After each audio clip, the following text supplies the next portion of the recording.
Olá pessoal, boa tarde. Hoje eu vou responder a uma pergunta que me foi feita através de e-mail pelo internauta Mauro Faleiros, que é a seguinte: eu percebo que realmente não posso fazer nada, pois isso seria mais um movimento do ego. Porém, para olhar para mim mesmo com a consciência passiva e imparcial, como se esse olhar fosse uma câmera de vídeo que só registra o que está ocorrendo e não emite qualquer julgamento ou preferência em relação ao que aparece, deve, pelo menos no início, ser um ato voluntário em direção a esse olhar impessoal. Senão, isso não seria possível. Estou certo? Bom, como vocês podem ver, a pergunta do Mauro é sobre a necessidade do ato voluntário inicial nos primeiros estágios da meditação. E eu diria o seguinte: sim, Mauro, a resposta é positiva. Há sim uma necessidade de um ato voluntário, uma vontade inicial do sujeito em direção a essa percepção imparcial. Porque sem isso, se o sujeito não quiser, se ele não quiser ter essa visão, se ele não quiser voltar-se para dentro de si, se ele não quiser nada com meditação, autoconsciência, despertar, essas coisas, isso é uma prerrogativa do indivíduo, do sujeito. E se as coisas realmente pudessem acontecer sem esse ato voluntário inicial, sem essa decisão, sem essa vontade, e se mesmo assim tudo estivesse perfeito e maravilhoso, como repetem alguns supostos mestres, por aí, então qual era o sentido de tudo? Qual era o sentido da meditação? Qual seria o sentido da vinda dos mestres? Qual seria o sentido deles falarem tanto, Porque a boa parte deles dizem que não tem nenhuma mensagem para dar ao mundo e falam 1 a 2 horas depois. É um negócio meio... chega a ser irônico até. Então, na realidade, é porque existe sim a necessidade de uma atitude. Existe sim a necessidade de um fazer inicial. E geralmente isso ocorre quando o sujeito começa a buscar, começa pela busca, e depois começa pelas práticas da meditação, pelo ouvir os gurus, pelas leituras. Só que vai chegar um momento, Mauro, que ele vai ter que abandonar tudo isso. Então, na realidade, só existem, de verdade, para resumir a história, existem 2 movimentos. O movimento da busca, que se faz desde que você percebe que tem que buscar algo a mais, além do que é perceptível, além do que sua mente percebe. E o movimento do abandono da busca, quando você percebe que a sua busca não vai lhe levar a lugar nenhum, e que nenhuma busca vai levar ninguém a lugar nenhum.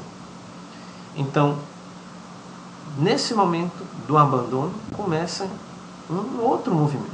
Porque quando você abandona totalmente o movimento, quando você alcança aquele estado de quietude interior, em que tudo está quieto, calmo, parado, inicia-se então um outro movimento, que é chamado de movimento do impensável, do desconhecido, do atemporal.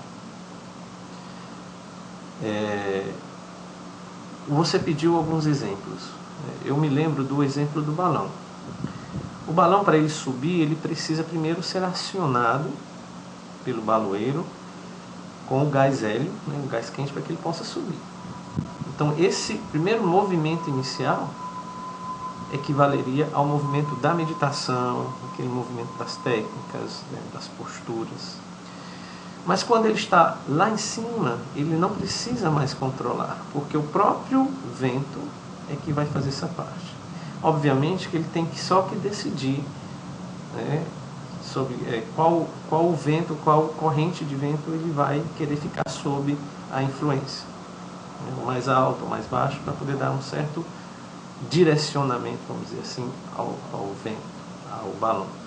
Todavia, ele não controla mais o balão, quem controla é o vento. Então, esse movimento inicial equivale à meditação, e o movimento do vento impulsionando o balão equivaleria ao estado meditativo, que é o estado em que não existe mais o meditador, não existe mais a meditação, não existe o fazedor, não existe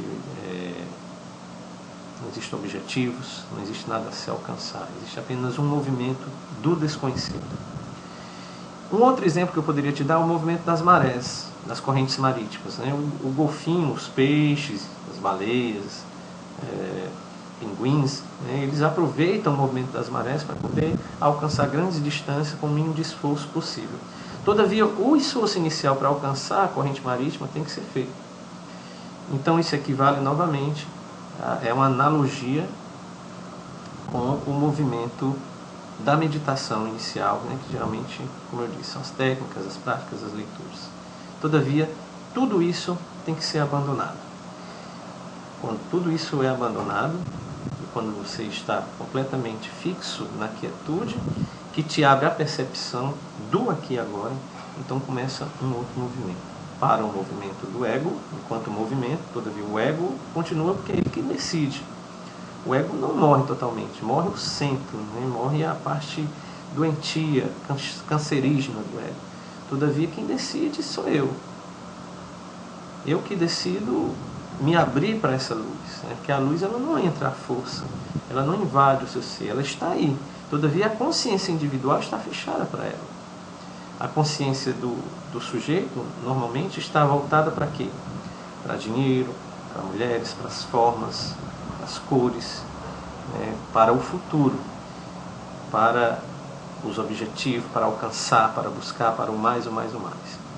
Quando a consciência se volta para o infinito em si, que é percebido no intervalo entre os pensamentos, então ele não busca mais nada, porque ele começa a perceber que tudo já está aqui, que não precisa buscar.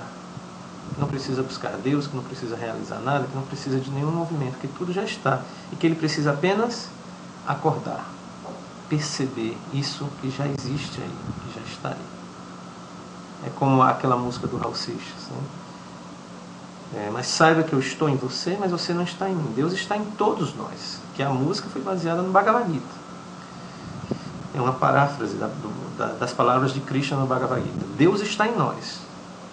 Todos nós não estaríamos vivos. Todavia, a nossa consciência está voltada para o exterior, para as coisas, para o impermanente, para o que é percebido, para a mente, para os desejos. Ela não se volta para esse infinito em si, para o eterno, para o atemporal, que já está aí. E não se volta por uma série de questões, por condicionamentos, pela cultura, pela falta de prática, até mesmo por não saber, por não conhecer que essa dimensão existe dentro de si, que é possível que ele se abra a isso, que é possível que ele viva isso. Então, para terminar, acredito que respondi sua pergunta. O movimento inicial voluntário é sim necessário. E ele é feito inicialmente por você, né? Você é quem decide se abrir.